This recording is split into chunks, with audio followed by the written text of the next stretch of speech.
Hola, bienvenidos al segundo programa de Bocados de nuestra historia, el sabor de un patrimonio.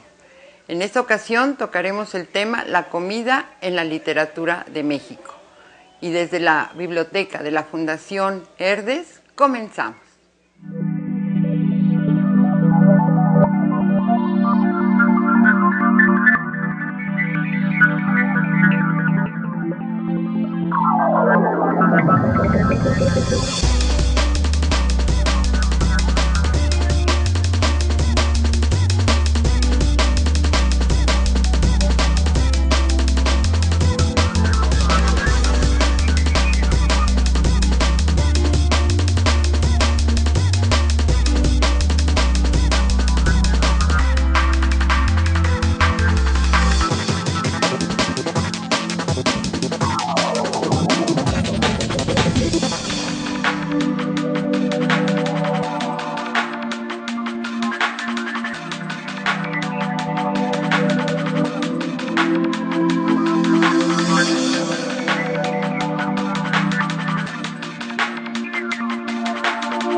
Muy buenos días, bienvenidos a esta cuarta temporada de la serie de programas Bocados de nuestra historia, el sabor de un patrimonio. En esta ocasión tenemos un programa sabroso en muchos sentidos, en el sentido propiamente alimentario, pero también en el sentido literario. Justamente vamos a abordar el tema de la comida y la alimentación en las artes literarias en el México de nuestros tiempos. Para esta ocasión tenemos, como siempre, de invitados, y me da mucho gusto presentarlos, a Mariana Coria López. Ella es gastrónoma de la Universidad del Claustro de Sor Juana, es docente en la misma universidad y docente perdón, en la Escuela de Dietética y Nutrición del Instituto en el ISSSTE, perdón. Contamos también con la presencia de Ángel Méndez Montoya, profesor de Filosofía y Teología en la Universidad Iberoamericana. Él es miembro del Grupo Mexicano de Antropología de la Alimentación y juntos vamos a abordar en esta primera parte del programa una serie de objetivos que me interesaría mucho describirles a fin de que podamos ir paseando juntos por esta nueva aventura que nos presenta el programa del día de hoy. Los objetivos fundamentales del programa de hoy es básicamente hablar sobre cuál es la relación que ha habido entre la comida y las artes literarias en términos generales, pero propiamente también en el panorama de nuestro México actual. Cuáles han sido los distintos géneros literarios a través de la historia de México, cómo es que esto que se llama el ingenio del mexicano se encuentra presente de alguna o varias formas en la creación literaria misma, y finalmente cómo es que la pervivencia y la transformación en la representación de la comida forma parte de una especie de historicidad permanente a lo largo del tiempo en la literatura en México. Les recuerdo que este es un programa que se transmite en vivo. Es muy importante para nosotros conocer sus comentarios, sus ideas, sus preguntas. Necesitamos su participación y comentarios y les proporcionamos las vías de contacto para entablar comunicación con nosotros, los teléfonos que aparecen en pantalla, el correo electrónico mirador@coaed.unam.mx, así como el portal mismo que es mirador.coaed.unam.mx. Vamos a entrar en materia y me gustaría mucho que pudiéramos iniciar, Mariana, platicando sobre cuándo es que surge y tiene relevancia el tema de los alimentos en las distintas artes literarias en México. Bueno, pues antes de contestar tu pregunta, Paris, quiero agradecerle al Instituto y también a Cultura Culinaria por esta invitación y por supuesto agradecer el honor de compartir este panel con ustedes dos, ¿no? Que son grandes conocedores y grandes personajes, ¿no? En esto de el conocimiento alimentario. Gracias. Y bueno, pues para responder la pregunta, bueno, pues yo creo que eso viene desde tiempos prehispánicos. Lo que pasa es que aquí habría que definir exactamente qué se está entendiendo por género literario, Claro. ¿no? Porque creo que aquí habría que hacer una precisión porque no todo escrito, ¿no? Como tal, puede ser un género, o sea, pertenece a un género literario, pues claro. Tiene un fundamento básico que tiene que ver con la construcción estética, con la evocación de ciertas ideas, pero que se formulan de forma, digamos, que son a propósito de, ¿no? O sea, que el fin que se busca es transmitir cierto tipo de ideas, ¿no? Entonces, pero también digamos que dentro de las concepciones mesoamericanas, pues no podríamos hablar de un género tal cual porque claro. Ni siquiera existía, ¿no?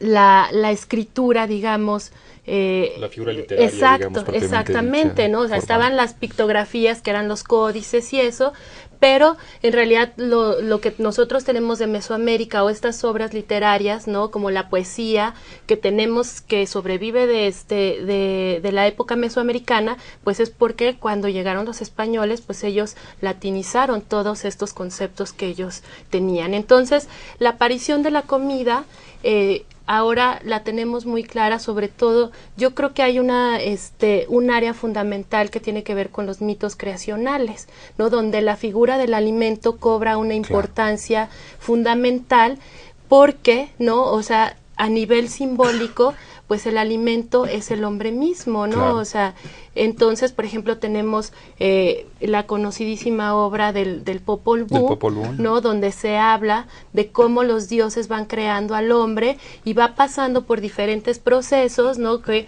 se hacen hombres de barro, hombres de madera, y bueno, pues no tienen la capacidad ni la inteligencia, ni aparte pueden adorar a estos dioses, hasta que un día los animales, ¿no? Deciden llevarle a estos dioses el maíz blanco y el maíz amarillo, claro. Para poder hacer una masa y de ahí crear al hombre, claro. ¿No? Y es un hombre que ya tiene inteligencia, raciocinio, que puede adorar a sus dioses, que incluso ya después, ¿no? En la misma obra, pues ya los dioses un poco se arrepienten de esto porque son demasiado inteligentes, ¿no?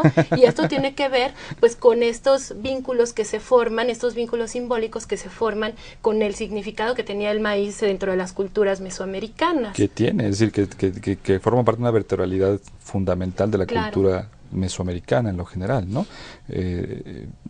Hay nada más una cosa, noto una cosa muy importante que dijiste.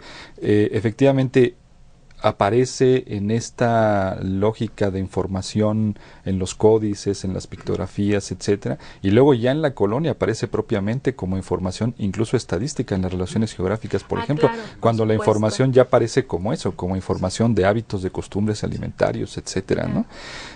Y hay muchos hábitos en ese momento también que se puede considerar como información literaria, aunque expandiendo también el término de a qué significa literatura. Claro. Porque, por ejemplo, también las tradiciones orales, el hacer también, que es otra forma de aprender, sobre todo del el pasaje de recetas y tradiciones de diferentes recetas entre las diferentes comunidades de Mesoamérica, los mercados, por ejemplo, toda la relación con la tierra, la agricultura, con el ganado, con técnicas de preparación y de cocinaje. Entonces podemos decir que desde el precolombino, que desde el prehispánico, tenemos una gran relevancia del significado de la comida en el constructo de la conciencia de las diferentes comunidades, claro, antes de los españoles. Por supuesto que cuando llegan los españoles es cuando empieza a haber registros más para el acceso a la Europa que está conquistando y que está colonizando estas tierras. Y aprovechando justamente esta última intervención, ¿cuáles son, Ángel, desde tu punto de vista, los distintos géneros literarios en donde se aborda este tema? Pues uno podría ser, yo diría que todas las expresiones pictográficas y todo lo que serían tradiciones orales, aquellas cosas que no están escritas. Pero ya después, con la venida de los españoles que empezaron a hacer un registro, se registra principalmente como crónicas, como estudios, claro, lo que podríamos apuntar como uno de los primeros estudios etnográficos, donde hacen un estudio acerca de quién es este otro al que están, claro, colonizando. y había una gran fascinación por cosas nuevas, nuevas actitudes hacia la comida que estaban descubriendo, productos que encontraron en estas tierras y que no tenían en Europa. Entonces, crónicas es otra, los diarios, por ejemplo, incluso diarios personales, recetarios, que esos fueron emergiendo lentamente hasta a partir del siglo XVII, ya para el siglo XVIII y XIX es donde hay mucho más presencia de recetarios, pero también podríamos decir que experimentos científicos, por ejemplo, de herbolaria, de botánica, de diferentes formas de ver qué alimentos evitar y qué alimentos sí se pueden comer, y por supuesto la literatura, como la conocemos en México, que sería en sus formas de novela, de cuento, de poemas. Ahí también son otras formas de que podríamos decir hay presencia y relevancia literaria. Expresiones populares, dichos, cánticos, himnos, refranes, cuentos, etcétera. Y académico también, la literatura académica muy importante, sobre todo en el siglo XX. Claro. Que es multidisciplinaria, es increíble que el tema del alimento da muchísimo para explorar desde muchísimas disciplinas, la filosófica, la teológica, la antropológica, la sociológica, política, etcétera. Entonces, el trabajo sobre la comida es también un trabajo literario, diverso, académico, muy diverso, claro, y muy pluridimensional. Claro. El ciberespacio incluso en la actualidad, ahora. Claro. Ahora, hay una noción muy importante de la que no hemos hablado, pero que ya ustedes dado como tips interesantes para pensarlo. El tema de la literatura y la alimentación no es solamente un tema de lo estético, no es solamente abordar el problema de la alimentación en tanto la estética sino una problemática más compleja que tiene que ver con, pues, propiamente la ética, el hábito, la tradición, la historia. Claro, sí. Y en ese sentido, por ejemplo, toda esta literatura que se hace durante el siglo XVI, que es como una literatura propiamente de divulgación, claro, ¿no? Que tiene el objetivo de informar qué es lo que está pasando, bueno, pues es muy importante, porque, bueno, además de las obras que conocemos fundamentales para el estudio de la alimentación, como es el estudio de Fray Bernardino de Sahagún, o lo que escribió Bernal Díaz del Castillo, o las cartas de relación de Hernán Cortés. Creo que también hay, como ya mencionó Ángel, y que es muy importante puntualizar, estos tratados que se escribieron, por ejemplo, a través de la medicina, ¿no? Claro. Porque, aparte de todo, era el tema de la época. O sea, en Europa, en el siglo XVI, hay un auge sobre el estudio a partir del descubrimiento de América, de todas esas nuevas especies que llegan, y entonces aquí se crean obras maravillosas como la del doctor Francisco Hernández, que aparte de escribir la historia natural de Nueva España, algo muy interesante es que también él se mete un poco con la cuestión cultural y escribe las antigüedades de Nueva España, porque todo le llama tanto la atención y quiere ahondar en todo, que le da para escribir esto.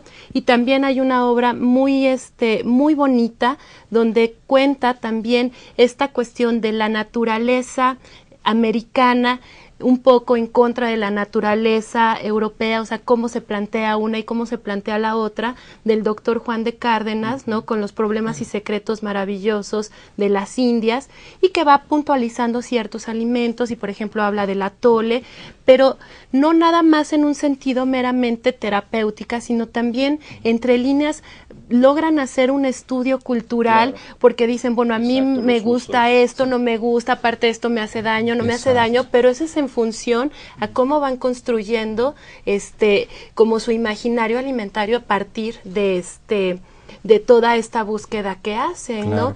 Y luego también hay otro autor que a mí me parece muy importante destacar, que él es, ¿no? O sea, él es originario de aquí, que es Hernán Alvarado, de Alvarado Tesosomoc, ¿no? Que escribe la Crónica Mexicana, y bueno, él, por supuesto, él viene es descendiente de la realeza mesoamericana, indiana, pero bueno, obviamente ya cuando él escribe la Crónica Mexicana ya está muy hispanizado, sin embargo sí es un punto de vista diferente al que tienen los cronistas clásicos que conocemos, porque finalmente está escribiendo de su propia cultura. Exacto. Y está, y como decía Ángel, está haciendo una remembranza de toda esa historia oral, ¿no? Y donde el alimento también va a jugar una parte importante. Muy importante, es un tema que tiene que ver con la vida cotidiana y es algo de lo que vamos a hablar después de este testimonio que les invitamos a ver y escuchar con José Iturriaga de la Fuente desde la ciudad de Cuernavaca, Morelos, por favor.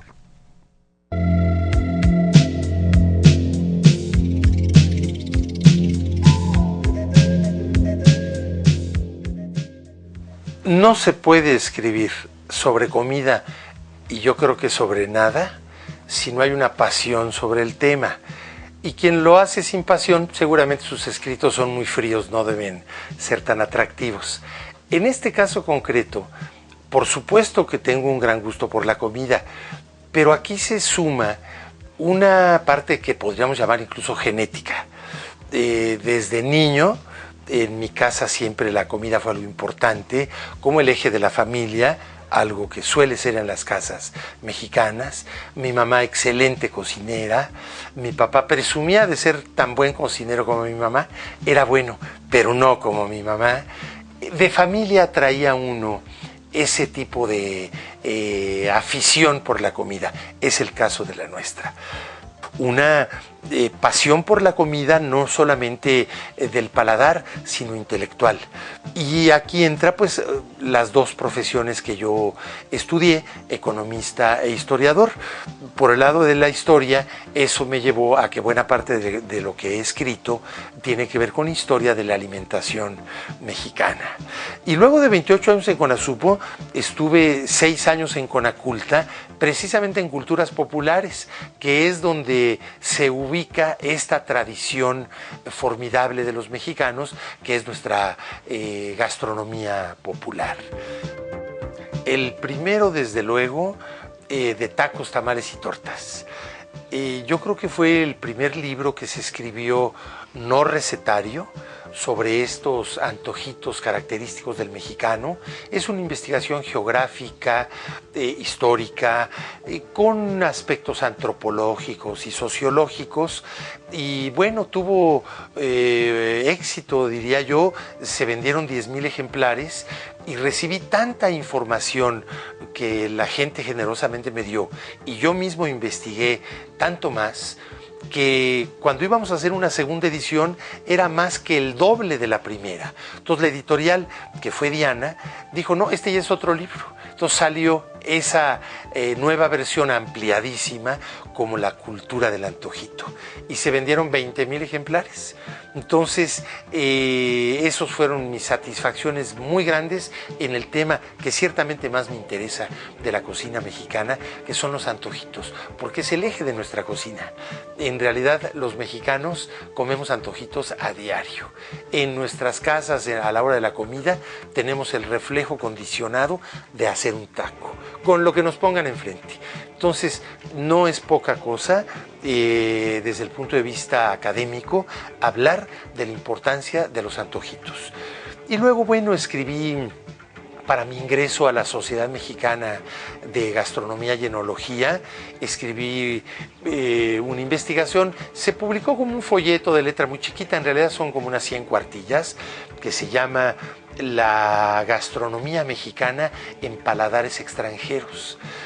Cómo vieron ciento y tantos extranjeros desde el siglo XVI hasta el siglo XX nuestros alimentos, nuestros guisos, muchos extranjeros fascinados, muchos otros horripilados, plumas tan privilegiadas como la de Simone de Beauvoir, feminista obligatoria para cualquier mujer contemporánea que se respete. Odió a la cocina mexicana. Su libro, cuando pasó por México, destila hiel en sus memorias, una parte de su libro. Y otra pluma, la más famosa pluma viajera de México, de la marquesa Calderón de la Barca, que en realidad era inglesa, pero casada con el primer embajador español en México. Al revés, adoró la cocina mexicana. En una de sus últimas cartas, cuando ya estaban dejando, dice más o menos textualmente: lo que más voy a extrañar son los curados de piña. Conste que el pulque es una bebida que se requiere un paladar acostumbrado para comerla. Bueno, lo cierto es que encontramos de todo en ese libro. Eso es lo interesante, justamente. Tengo un libro que por aquí anda, Pasión a fuego lento, erotismo en la cocina mexicana, que es una investigación histórica desde el México prehispánico hasta el siglo XXI sobre la correlación que existe entre alimentación y amor, erotismo, sexualidad. Es histórico, aunque el título es muy llamativo, es una investigación histórica. Y bueno, tengo 2 tomos que publicó Fondo de Cultura Económica en una edición muy accesible que se llaman Las Cocinas de México. Y de los colectivos, bueno, una edición muy importante de la UNAM sobre las cocinas a raíz del encuentro de los 2 mundos, de los 500 años del descubrimiento de América. Hubo una edición donde me tocó colaborar allí con alguna parte. Y bueno, el último libro de estos temas que he escrito es el primer libro que escribo que no es una investigación. Es esto que podríamos llamarlo algo así como mi autobiografía gastronómica. Se llama Confieso que he comido, de fondas, zaguanes, mercados y banquetas. Evidentemente el título se lo fusilé descaradamente a Neruda, con un gran gusto y orgullo, y lo que hago aquí es relatar desde mi infancia hasta la fecha todas mis vivencias gastronómicas, bueno, no todas, pero sí las más importantes.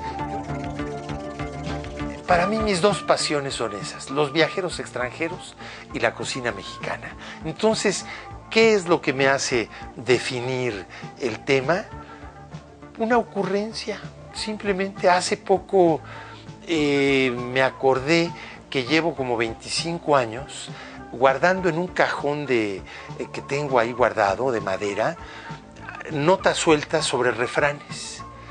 Y 25 años de veras que en una reunión, en familia o con amigos, de pronto un refrán, saco lápiz y papel, lo anoto. Y a propósito de que lo anoto, dicen otros y los anoto. Y fui guardando papeles y papeles y papeles. Y entonces hace unos 2 años vi que ya no me cabían más papelitos en ese cajón. Entonces dije, voy a escribir este libro de refranes mexicanos.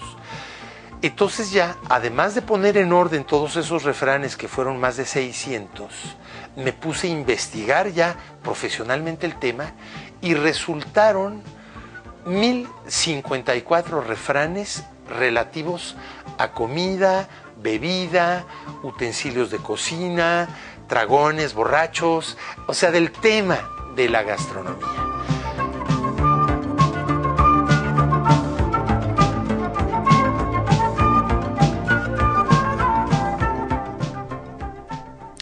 Una de las cosas que podemos observar a través de una revisión cuidadosa de lo comentado por José Iturriaga es que evidentemente el tema de la alimentación es un tema que atraviesa la vida cotidiana de todos los sujetos, todas las personas, todas las comunidades. Justamente el siguiente tema que queremos abordar es efectivamente el del tema de la vida cotidiana, la importancia de la alimentación en la vida cotidiana y su expresión, sobre todo en la obra literaria. Siglo XIX en particular, pero seguramente vamos a encontrar esto mucho antes y también después del siglo XIX. ¿Cómo se expresa esto? Por ejemplo, la novela es muy rica en la manera como se aborda el tema del alimento, puesto que justamente trata sobre problemas de vida cotidiana. Pero en términos de una proyección histórica, ¿qué más podemos encontrar?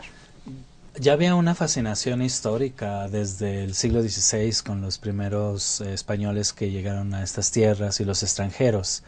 Y por un lado veíamos, se pueden observar como un horror a veces hacia los productos que comían, sobre todo productos que parecían exóticos para los europeos, bebidas, insectos, por ejemplo, que les parecía un horror para ellos. Entonces podemos ver que algunas de las crónicas de los españoles, cuando ellos están hablando acerca de estos hábitos alimenticios, de esta vida cotidiana de los mexicas, toda esta supremacía, el sentido de supremacía de parte de Europa, al decir no son civilizados, claro, nosotros vamos a civilizarlos, y también como una justificación para la esclavitud de la destrucción de estas tierras. Claro. Por otro lado, también había una fascinación, porque muchísimos productos eran nuevos para ellos, y muchos de estos productos se llevaron inmediatamente a Europa, entonces también fueron muy aportativos para la cultura gastronómica europea. Entonces fue algo muy importante. Y bueno, yo creo que uno de los más importantes sería este clavijero, que él escribió en defensa de las culturas y de los hábitos alimenticios de México, y Alzate también. José Antonio Alzate sería otra persona también en el siglo XVI al XVII, donde está hablando, tratando de exaltar los beneficios y todas las cosas buenas de estas tierras. Claro, no solo los productos, sino de los hábitos, de las costumbres. Es decir, decían que era evidente por qué los hombres de estas tierras eran sujetos tan sanos. Puntos de vista, Mariana. Bueno, sí, efectivamente. Bueno, justo como mencionó Ángel, ¿no? Clavijero, en esta defensa del criollismo, ¿no? Que lo que quieren es como resaltar los beneficios que hay de la vida americana, en contraposición a todo lo que dice De Pau o Buffon en Europa, ¿no? Donde dicen que el indígena está totalmente viciado y corrupto. No, sobre todo decían que era como corrupto y que por eso éramos flojos y nos gustaba tomar, etcétera. Entonces, bueno, pues justo también Clavijero por eso escribe su historia de México, para dar un argumento en contra de ello. Y también hay que recordar otro personaje fundamental para el barroco mexicano, por supuesto, que es Sor Juana Inés de la Cruz, ¿no? Sí. Que entre las cosas, incluso hoy día se le atañe un libro de cocina. El estudio lo hizo la doctora Guadalupe Pérez San Vicente, donde, bueno, pues se habla de que también, aparte de la literatura, también gozaba de combinar este arte literario conjunto a la cocina. Y por ejemplo, bueno, no podemos olvidar que escribía sonetos para todos sus protectores y beneficiarios, ¿no? O sea, todos los que le daban, bueno, pues ella les mandaba sonetos, les mandaba chocolates, ¿no? Y por ahí hay una frase que ella escribe en la respuesta a Sor Filotea, ¿no? Cuando dice que si Aristóteles hubiese guisado, mucho más hubiese escrito, ¿no? Porque efectivamente, yo creo que aquí también hay que recordar que la cocina, como la literatura, son espacios de creación, espacios que necesitan un procedimiento, que necesitan de buenos ingredientes, de buenas palabras para poder evocar, ¿no? Y lo que hace también Sor Juana es evocar toda la grandeza americana, ¿no? Cuando también en estas respuestas contra todo lo que se dice de América en Europa, y les dice, pues qué tal que acá tenemos el cuerno de la abundancia, ¿no? Porque estamos llenos de todos los productos, de todas las frutas, vegetales, carnes, etcétera. Entonces, bueno, pues podemos ver eso. Y yo creo que también otra cosa importante en el siglo XVII, pues es toda esta influencia que tenemos del siglo de oro, ¿no? Y todas las novelas o los géneros, ¿no? Como en el teatro también se trata el tema del alimento, o en estas novelas picarescas, ¿no? Como la de Lazarillo de Tormes, porque también creo que eso es interesante, hablar como de la contraparte, ¿no? De cuando se habla de alimentación, generalmente pensamos en la comida, en las cenas, todo esto. Pero bueno, pues el Lazarillo justo habla del hambre, ¿no? Y de estos truanes, de estos pícaros que hacen lo que sea con tal de conseguir el alimento. Y algo muy bonito, por ejemplo, en la obra de Lizardi, es que cuando platica sobre el viaje de Lazarillo a Puebla, ¿no? Habla del itacate, ¿no? Que por supuesto está integrado por frijoles, tortillas y 2 o 3 chiles, ¿no? Entonces, bueno, pues eso te habla de la cultura culinaria, ¿no? Sí. Exacto, que hay en el momento. Exacto. Y como decías, algo que es tan importante porque es parte de nuestra vida cotidiana. Y yo creo que también es toda la cuestión de constructo de identidad. El México colonial del barroco es una construcción de la identidad personal, de la identidad social, de la identidad cultural que se está gestando en esos tiempos. Y ya para partir del siglo XIX, para el siglo XX, podemos ver como todo el constructo del nacionalismo. Claro. ¿Por qué no dejamos esto para regresar de la pausa? Porque vamos a hacer una pausa. Les agradecemos mucho que sigan con nosotros. Les quiero comentar además que tenemos 2 obsequios para el público que nos está observando en este momento. Se trata de un libro y una publicación de la revista Cuadros de Nutrición. Serían 2 obsequios que obsequiaremos a las 2 primeras personas que nos hablen y nos comenten, nos digan los títulos de 2 novelas u obras literarias del siglo XVI al XX que contengan o estén escritas bajo la idea de relacionar la alimentación con el contenido de la propia novela. Vamos a una pausa, por favor, les pedimos permanezcan con nosotros. Gracias.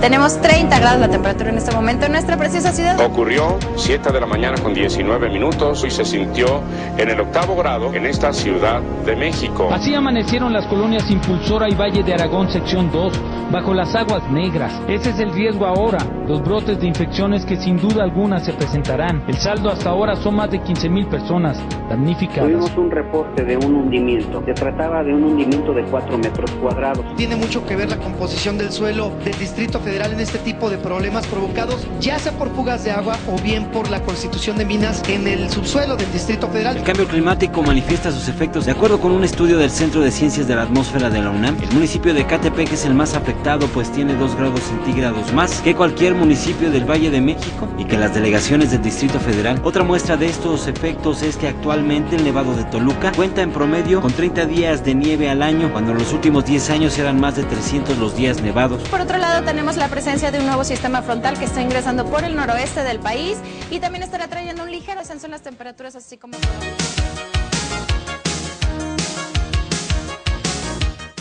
¿Eres alumno de los últimos semestres, egresado de licenciatura o posgrado de la UNAM? Asiste a la 11ª Feria del Empleo UNAM 2011, 7 y 8 de septiembre. Estacionamiento para aspirantes, Avenida del Imán, Ciudad Universitaria. Regístrate www.dgose.unam.mx www.dgose.unam.mx. Te esperamos.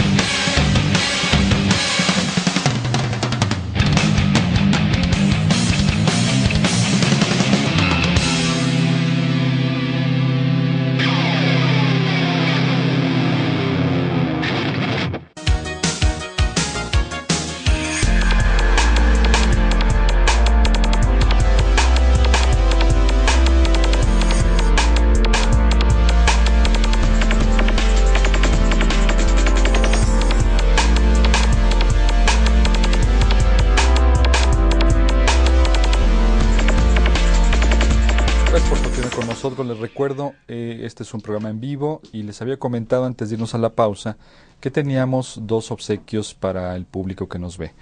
Se trata de un libro publicado por el Instituto de Investigaciones Antropológicas de la UNAM sobre el Huitlacoche y una revista, un ejemplar de la revista Cuadros de Nutrición para las primeras 2 personas, uno para cada uno, que nos hable, se comunique con nosotros y nos comente, nos diga el título de 2 novelas u obras literarias en donde aparezcan la relación entre alimento, la etcétera, etcétera. Les recuerdo los contactos con los que ustedes pueden comunicarse con nosotros, los teléfonos que van a aparecer en pantalla, nuestra dirección de correo electrónico y también el portal propio de la web.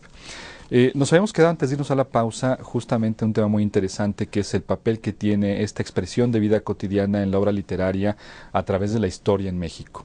2 siglos no son particularmente interesantes, bueno, todos lo son, sin lugar a dudas, pero siglo XIX y XX se vuelven de pronto 2 momentos de expresión muy importante. Uno, me parece, porque viene toda la corriente de la modernidad justamente expresada en el barroco, ya muy desarrollada, muy expresada, muy desenvuelta, digamos, en la vida cotidiana, en expresiones como la literatura, justamente, y la comida y la alimentación, y pues es propiamente la irrupción de ese México moderno, ese México independiente, bueno, esa nación mexicana, la construcción de la nación mexicana propiamente dicha. ¿Quién quisiera comentarnos para empezar esta segunda ronda? Bueno, pues efectivamente, yo creo que hablando ya propiamente como género literario, ¿no? De esta prosa, de esta novela, ¿no? Que refleja todos los hábitos de la cultura culinaria, de lo cotidiano, pues el XIX es algo fundamental, porque aparte también en el siglo XIX pues hay un refuerzo del sentido del nacionalismo, ¿no? Por ejemplo, para finales del XIX está Juan Tablada, ¿no? En la Feria de la Vida, donde él dice que para nada es irrelevante el hecho del alimento, cuando el alimento nos da un sentido de identidad y nos reafirma como lo que somos, ¿no? Y entonces él en la Feria de la Vida pues habla sobre las costumbres entre la gastronomía y la bohemia, ¿no? En el centro de la Ciudad de México. Pero bueno, también antes de Tablada pues tenemos autores como Manuel Paino, ¿no? Que también refleja, ¿no? Todas las costumbres que hay en la vida y los alimentos, por ejemplo, ¿no? Lo importante que son los frijoles, el pulque, el chocolate, también nos habla ya de la importancia que tiene el café, ¿no? O sea, que ya es como revestir una mesa cuando se puede servir café con leche, claro. ¿No? Estas nuevas costumbres que van entrando y que se van integrando a la propia tradición, ¿no? Y por ejemplo, pues también tenemos a Guillermo Prieto con Memorias de mi tiempo, que igual, ¿no? Que Paino hace una remembranza de todas esas costumbres y, por ejemplo, nos dice, ¿no? Todos los horarios, o cómo eran los horarios de comida, como hábito, claro. ¿No? Que la gente comía a las 6 de la mañana, luego a las 10, luego a las 11, luego a la 1, luego a las 5, ¿no? O sea, que en realidad es el reflejo del mexicano, ¿no? Porque nos encanta la comida, que yo siempre he dicho, si hay algo que nos caracteriza como cultura, es que somos de muy buen comer, ¿no? Claro. Y eso, bueno, pues ahí se ve, ¿no? Y por ejemplo, también en la poesía hay un poema que escribe Gutiérrez Nájera, que es muy bonito, porque Gutiérrez Nájera, o sea, todos estos intelectuales, escritores de la época, pues refieren mucho a las costumbres culinarias, pero también en un hecho de compartir, ¿no? Y de cómo también esta cultura culinaria entra dentro de estos ámbitos intelectuales, ¿no? Entonces, por ejemplo, bueno, él escribe el poema de la Duquesa Hoff, que es un poema muy bonito, y que bueno, voy a tratar de acordarme, ¿no? De la primera parte para que ya el público después vaya y vea el poema completo. Ajá. ¿No? Pero dice: en dulce charla de sobremesa, mientras devoro fresa tras fresa, y abajo ladra el perro Bob, te haré el retrato de la duquesa que adora a veces al duque Hoff, ¿no? Y que aparte el duque Hoff, pues era él, ¿no? O sea, era uno de los sobrenombres que él utilizó a lo largo de su vida literaria. Pero entonces también vamos a ver cómo en la poesía es importantísimo el tema alimentario, porque después empieza a hablar de los lugares y habla, por ejemplo, de las champañas, o sea, ya de todos estos nuevos hábitos alimentarios que entran, ¿no? A partir de las influencias extranjeras, ¿no? Claro. De las colonias francesas, de las colonias italianas, españolas, etcétera, y que se integran también en un ámbito muy particular, ¿no? De estos intelectuales. Claro. Y ya para el siglo XX yo pienso que también no solamente es el constructo de la identidad de quién es el mexicano, y con todo ello la remembranza y tratar de rescatar las raíces por ejemplo, ¿no? Que también es muy importante. Aparte de eso, también hay otros cuestionamientos, por ejemplo, la cuestión de género. Y ahí es donde las mujeres, sobre todo literatas, son las que van a estar a la vanguardia. Cabe destacar a Rosario Castellanos. Ella tiene una serie de cuentos, tiene uno que se llama Lección de Cocina, donde todo el tema que habla es la construcción de género, la mujer en la cocina, en el mundo y en la psique mexicana. Y por supuesto, muy popular el de Laura Esquivel, como Agua para Chocolate, mucho más reciente, que también toca temas no solamente de género, sino también otras relaciones con la comida, en donde también tiene que ver con las cuestiones del cuerpo, con las cuestiones de sexualidad, con cuestiones de sensualidad y erotismo relacionadas también con la comida, y que a través de la mirada de la mujer podemos reintegrar también otra relación que tenemos de identidad para con la comida. Y los mexicanos, por supuesto, tenemos una identidad con la comida muy extrema y muy plural también. Exacto. Y aquí vemos pues estos temas de género, sexualidad, erotismo, sensualidad, etcétera, que se abordan a partir de temas culinarios o gastronómicos. Claro. Aparte, yo también creo que algo que es muy importante destacar del siglo XX es que, si bien hemos visto, ¿no?, cómo el tema gastronómico o alimentario entra en la literatura desde Mesoamérica, ¿no?, y en el XIX, pero es un tema que, donde la gastronomía es solamente un referente, ¿no?, es parte de toda una construcción, ¿no?, que tiene que ver realmente con otra temática, pero donde la gastronomía o la alimentación se vuelve parte muy importante de esas historias que se cuentan. Pero en el siglo XX yo creo que hay un fenómeno muy importante, que es que ya la gastronomía se vuelve parte fundamental de la obra, es decir, es la protagonista, la alimentación es la protagonista de la obra.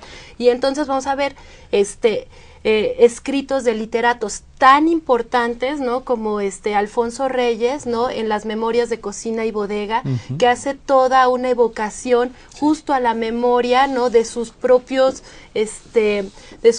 vivencias, experiencias con la gastronomía en México y en otros lugares.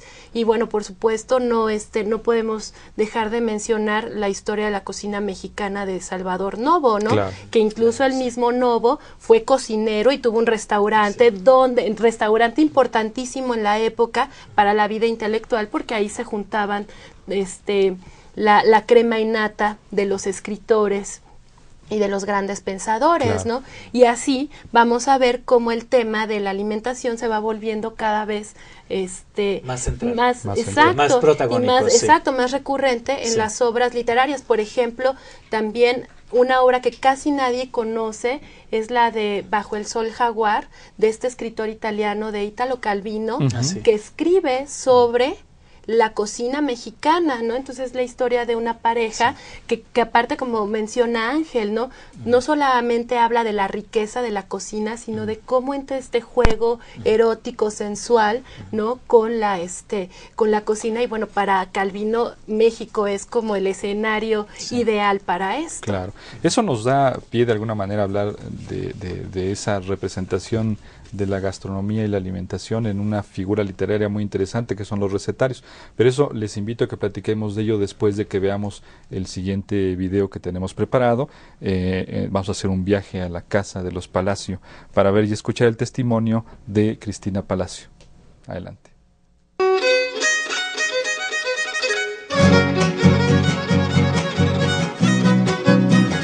Bienvenidos a casa de la familia Palacio. En esta cápsula hablaremos del recetario de cocina en décimas espínelas de Josefina Beberido de Rizo.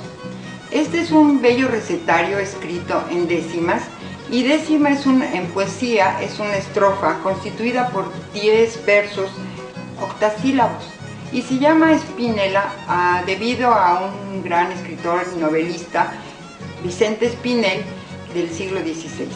En este recetario, nuestra amiga Josefina conjunta 3 aspectos importantes: la poética, la cultura y la culinaria.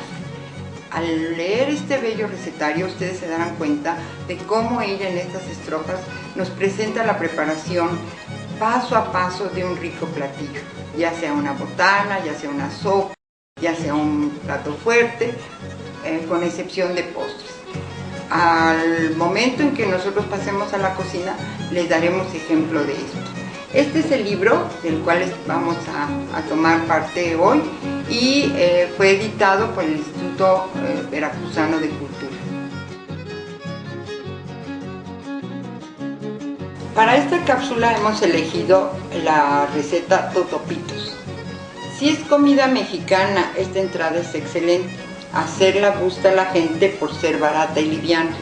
Su sabrosura engalana, sin duda alguna, su mesa. Y hacerla no es gran proeza. Adorno no necesita porque es suyo bonita y antojable cada pieza.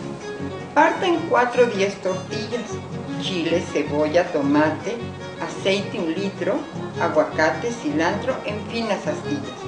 Para lograr maravillas, la base es frijol refrito, bien cocinado, chinito, queso del fresco rallado, platón redondo o cuadrado, el que sea su favorito. En aceite muy caliente, fríe el totopo con cuidado, llegando al punto deseado de grasa quita excedente. La verdura finamente se pica y ya terminada en honda olla vaciada, se revuelve, se adereza y se aparta en una mesa para después ser usada. La tortilla ya tostada se unta de frijol caliente, en cantidad suficiente, encima salsa picada, a cada una queso añada, así porción por porción se coloca en el platón y todavía de remate, si le gusta el aguacate, lo pone en guarnición.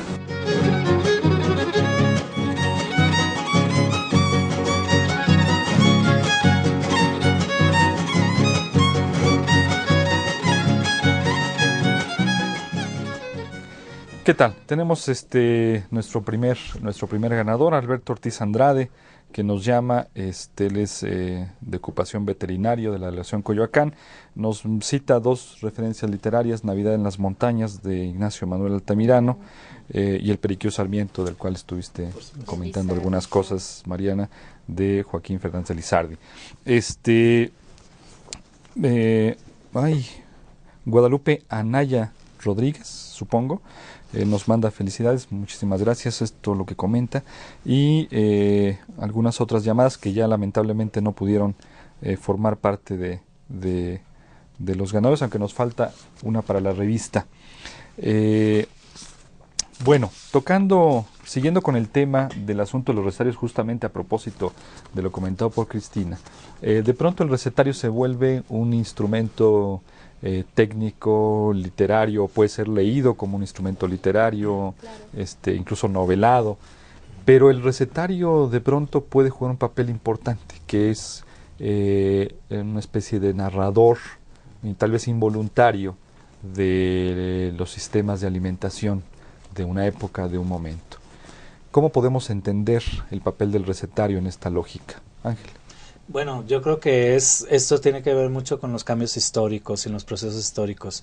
Podríamos decir que en la primera parte de la colonia del siglo XVI al XIX, los intereses tienen mucho que ver con este constructo del imaginario de un nuevo México, la Nueva España.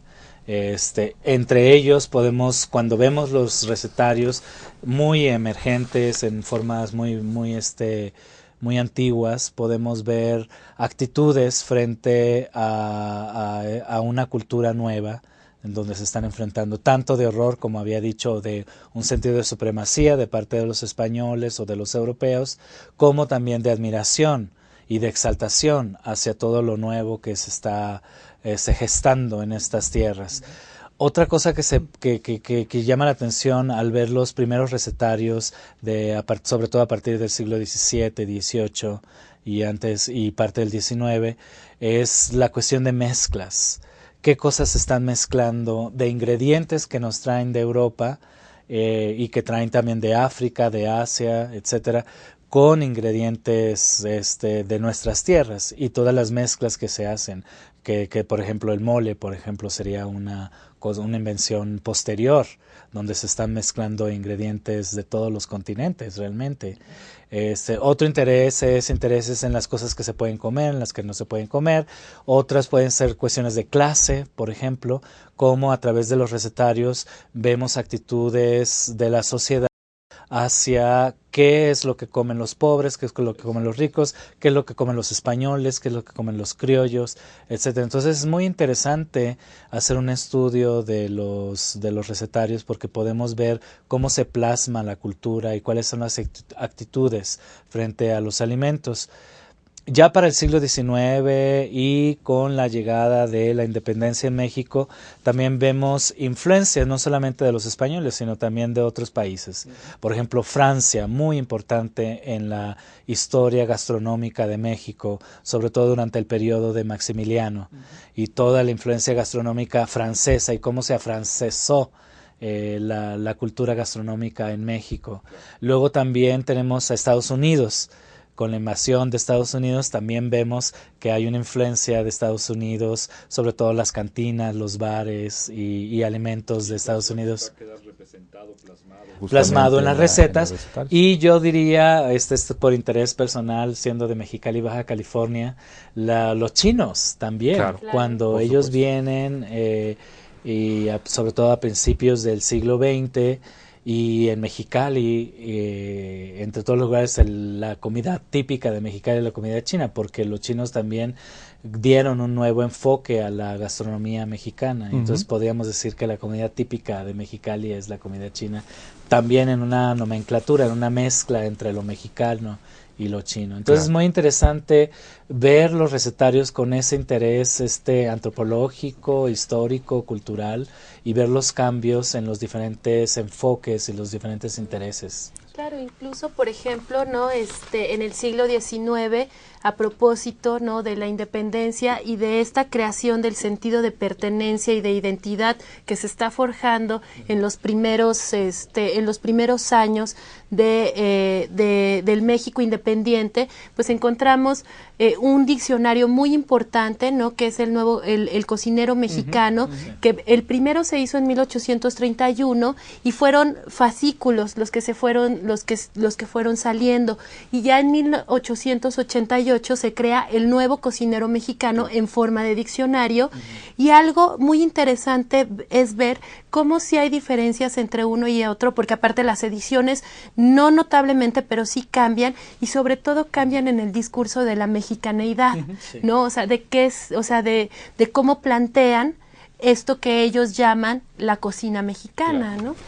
Ahora, el tiempo nos está empezando a comer y yo quisiera pasar a un tema aburrido, pero creo que es necesario e importante, que es el asunto de la literatura científica, la literatura académica sobre el tema de la alimentación, su importancia, su temporalidad, es decir, a partir de cuándo realmente esto tiene importancia en términos de objeto de investigación, de estudio.